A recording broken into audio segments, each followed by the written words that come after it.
इमारत शरिया बिहार, उड़ीसा, झारखंड और मगरबी बंगाल के मरकज़ी दफ्तर फुलवारी शरीफ पटना में इस वक्त फ़िक्र नज़र की पूरी टीम मौजूद है। मैं भी पहुंचा हूं और कल तहफ़्फ़ुज़ औक़ाफ़ कॉन्फ्रेंस का इनेकाद होने वाला है और तवक्को की जा रही है कि तकरीबन इसमें 10,000 लोगों की आमद जो है इस मौके पर मुतवक्के है और औक़ाफ़ के सिलसिले में उसके तहफ़्फ़ुज़ के लिए ये एक मुनज़्ज़म प्रोग्राम किया जा रहा है। इस मौके पर मैं यहाँ पहुँचा हूँ और बड़ी तादाद में लोग यहाँ जमा हैं।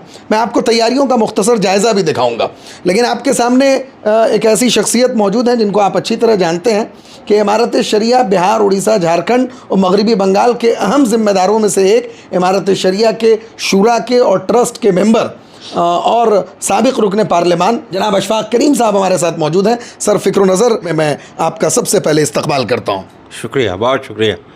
कल प्रोग्राम हो रहा है और प्रोग्राम के सिलसिले में मुख्तसर बातें मैंने आपके सामने रखी। कल के प्रोग्राम के ताल्लुक़ से आप बताइए कि ये जो बिहार में कम से कम मैं समझता हूँ कि चारों स्टेट्स को मिला करके इस इमारत के ज़रिए एहतमाम जो बड़ा तहफ़्फ़ुज़ औक़ाफ़ कॉन्फ्रेंस कल होने जा रहा, उसके ज़रिए आपका क्या मैसेज होगा, क्या तैयारियाँ हैं मुख्तसर? देखिए, तैयारियां तो जैसा कि अभी मुझे मालूम हुआ, तैयारियां हो चुकी हैं। हॉल बुक हो चुका है। हॉल में लोग कैसे बैठेंगे, बाहर से लोग आ रहे हैं, उनके लिए खुर्दनोश का क्या नज़्म है, किस तरह वहाँ लोग पहुँच पाएंगे। और अभी मैं मशवरा दे रहा था कि 4 स्टेट के लोग आ रहे हैं और सभी मज़बूत लोग आ रहे हैं, ज़िम्मेदार लोग आ रहे हैं। तो ज़ाहिर है कि उनकी भी एक लिस्ट होनी चाहिए और मैं समझता हूँ कि लिस्ट बनी भी हुई होगी। और 4 घंटे का प्रोग्राम है, जैसा कि मुझे मालूम हुआ। ये 10 बजे से शुरू होगा, 2 बजे तक चलेगा। और ये एक ऐसा प्रोग्राम है, बड़ा अनमोल प्रोग्राम है। ये प्रोग्राम कोई बहुत खुशी से नहीं हो रहा है। इस प्रोग्राम को अंडर कंपल्शन हो रहा है, मजबूर होकर हो रहा है, क्योंकि मुसलमानों के लिए एक बहुत बड़ा नुकसान जो अभी बिल आया पार्लियामेंट में, उससे साफ जाहिर है, पढ़ने के बाद ये लगता है कि एक बहुत बड़ा नुकसान होगा मुसलमानों का। और हम ये कहें कि मुसलमानों की हालत ये होगी कि उनको कहीं अगली नस्ल को कहीं जगह ऐसी नहीं मिलेगी जहाँ दफन किया जाए। अभी तो सड़क पर नमाज़ पढ़ने की पाबंदी हुई, अभी तो 1-2 मस्जिद का मामला सामने है, लेकिन लगता है कि अगर ये बिल पास हो गया तो पूरे हिंदुस्तान के मस्जिद का मामला, कब्रिस्तान का मामला और वक्फ़, जो कई वक्फ़ मैंने पढ़ा है, उसकी डीड उसमें लिखा हुआ रहता है कि जो वाकिफ़ की मंशा है वही होगी। वाकिफ़ की मंशा होती है जब वो देते हैं कि किसी को तकलीफ़ हो, किसी को घर नहीं है, किसी को खाने की दिक्कत है, बहुत सारा मामला है, बच्चे की शादी का मामला है, उससे भी वो फ़ायदा होता है उन लोगों को भी जो लोग मुतवल्ली हैं, वो देते हैं जैसा कि उनके मंशा होती है वाकिफ़ की उस तहत। तो इसके लिए हमारा यही कहना है कि ज़्यादा से ज़्यादा, और अभी जो हमने देखा है, तकरीबन अभी नाज़िम साहब बता रहे थे, मौलाना शिबली साहब, कि तकरीबन 5 करोड़ आवाम ने इनफरादी तौर पर हमारे शरिया के या आपसे मुस्लिम पर्सनल लॉ बोर्ड के या दूसरे लोग के अपनी अक़ल से सब लोगों ने जो अभी जॉइंट कमेटी को जो भेजा है मेल के ज़रिया, ये काबिल तहसीन है। इसको और बढ़ाते रहना है, क्योंकि ये एक ऐसा मसला है कि मरने और जीने का मामला है। तो हम समझते हैं कि ये जो प्रोग्राम हो रहा है, इसके लिए हम हमारा शरिया को बहुत बहुत मुबारकबाद देते हैं कि एक बड़ा काम है और ज़्यादा से ज़्यादा लोगों को इसमें हिस्सा लेना चाहिए। ज़्यादा, चूँकि तौलने का मामला नहीं है, जमहूरियत है, गिनने का मामला है। तो गिनती अहमियत रखती है, ख़ास तौर पर जहाँ जो मुल्क जमहूरी निज़ाम के तहत चलता है, वहाँ हर चीज़ जमहूरी निज़ाम के तहत होता है। तो जमहूरी का मतलब ही है कि सबों का अपना अपना हक़ है, सब अपने अपने हक़ का, अपने फ़र्ज़ का इस्तेमाल करेंगे।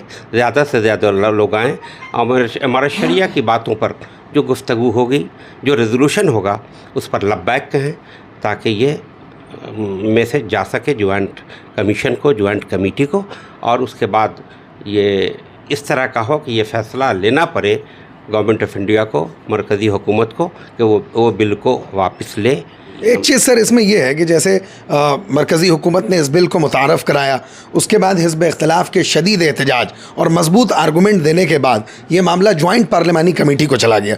आप जॉइंट पार्लिमानी कमेटी को इस मामले में कितना मौसर समझते हैं कि वो क्या कर सकेगी, क्या उसके पास इख्तियारात होते हैं? देखिए, मैं राज्यसभा में रहा हूँ और नहीं भी था तो मैं बाखबर रहता हूँ, बेखबर नहीं रहता मुल्क की सूरत हाल से या पार्लियामेंट की बातों से।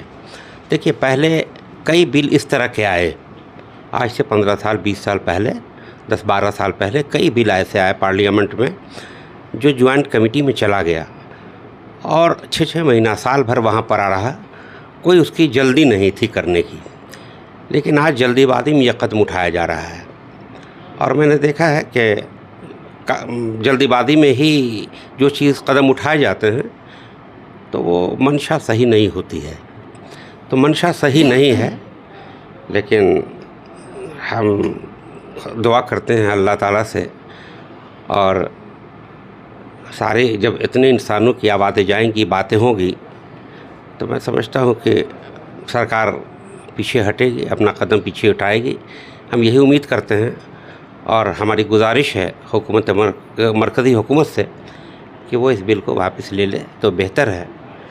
तो ये एक अच्छा मैसेज आएगा बैरून मुल्क में भी कि आपने मुसलमानों का भी अच्छा ख्याल रखा है। एक आखिरी सवाल सर, बिल्कुल आखिरी सवाल, कि इससे पहले जब यूसीसी पर लॉ कमीशन ने राय तलब किया था, उस वक्त भी all India Muslim personal board और उसमें इमारत शरिया बिहार, उड़ीसा, झारखंड और मगरबी बंगाल ने पूरा सपोर्ट किया, all India Muslim personal board का पूरा ताउन दिया और राय देने का एक टूल, एक मुनज़्ज़म सिस्टम तैयार किया, जिसके ज़रिए उस वक्त 52 लाख राय दी गई लॉ कमीशन को, और वो सिर्फ all India Muslim personal board के टूल से, जो इमारत शरिया के भी अहम जिम्मेदारों ने उसमें ताउन दे के तैयार किया। और इस वक्त भी एक ऐसा निज़ाम, एक ऐसा टूल, एक ऐसा सिस्टम बनाया गया जिसके ज़रिए तकरीबन मेरी जानकारी अब तक के लिहाज से 4 करोड़ तकरीबन राय जो है वो जेपीसी को दी जा चुकी है। तो आपने अभी उस सिलसिले में बात भी की, आपको क्या ये नहीं लगता है कि जमहूरी मुल्क में इमारत शरिया जैसा इदारा, और आप लोग इसके अहम जिम्मेदारों में से हैं, आप इतना बड़ा निज़ाम कैसे बना पाते हैं और कैसे इसको इतने अच्छे से जो है वो ज़मीन पर उतार के उसको सामने ला पाते हैं? देखिए, मामला एनआरसी का ही नहीं, आपको याद होगा, जहन से उतर गया हो, इसको हमेशा याद रखना चाहिए कि जब 3 तलाक़ का मामला आया था तो हज़रत मौलाना मोहम्मद वली रहमानी साहब रहमतुल्लाह अलैह, उस वक्त उन्होंने पूरे हिंदुस्तान में दौरा किया था और उस वक्त भी करोड़ों मैसेज गया था इसके ख़िलाफ़, इस बिल के ख़िलाफ़। और आपने देखा होगा कि औरतें कितनी, हर जगह औरतों का एक हजूम था करोड़ों करोड़ में, और कितने खतूत गए। बहरहाल वो बिल पास हो गया, लेकिन मेहनत हमेशा इमारत शरिया हो या मुस्लिम पर्सनल बोर्ड हो, यह हमेशा ऐसे मौके पर आवाज़ उठाती है, खड़ी रहती है उम्मत के लिए, और उम्मत के ही लिए नहीं, हकीकत यह है कि सबों के लिए खड़ी रहती है। कोई पाबंदी नहीं है इमारत शरिया में कि मुसलमान की ही सिर्फ हक़ की बात हो, उसके अलावा भी काजी साहब अभी बैठे थे, उनसे पूछिए कितने दूसरे मज़हब के लोगों का भी मामला आता है तो इमारत शरिया में सबको इंसाफ मिलता है। ये एक ऐसा अदारा है। तो ये जहाँ तक मुस्लिम पर्सनल बोर्ड और इमारत शरिया का मामला है, ये खिदमत करती आई है, और जो भी मुसलमानों के ख़िलाफ़ कोई भी बिल आता है उस पर आवाज़ उठाती है और आवाम भी लब्बैक कहता है। चूँकि ये 2 ऐसा अदारा है, इन दोनों अदारे पर, मुस्लिम पर्सनल बोर्ड हो या इमारत शरिया हो, बिहार, उड़ीसा, झारखंड, इस पर मुसलमानों का एक अपना यकीन है और हमेशा खड़ी रहती है। उसी तरह से आज फिर इमारत शरिया के इस कॉल पे फिर देखेंगे कल कि मुसलमान पूरे हिंदुस्तान से, कई रियासतों से, पूरे हिंदुस्तान से नहीं तो कई रियासतों से लोग आ रहे हैं, और पूरे बिहार से भी देखिएगा कि एक बहुत बड़ा मजमा होगा। और मैं समझता हूँ इस जज्बात को देखते हुए मुसलमानों के मैं उम्मीद करता हूँ कि मरकज़ी हुकूमत बिल वापस लेगी और लेना चाहिए। बहुत बहुत शुक्रिया सर, आपने अपना कीमती वक्त दिया। आपको तंग करने के लिए माजरत, लेकिन आपने वक्त दिया, इसके लिए मैं बहुत शुक्रगुजार हूँ आपका।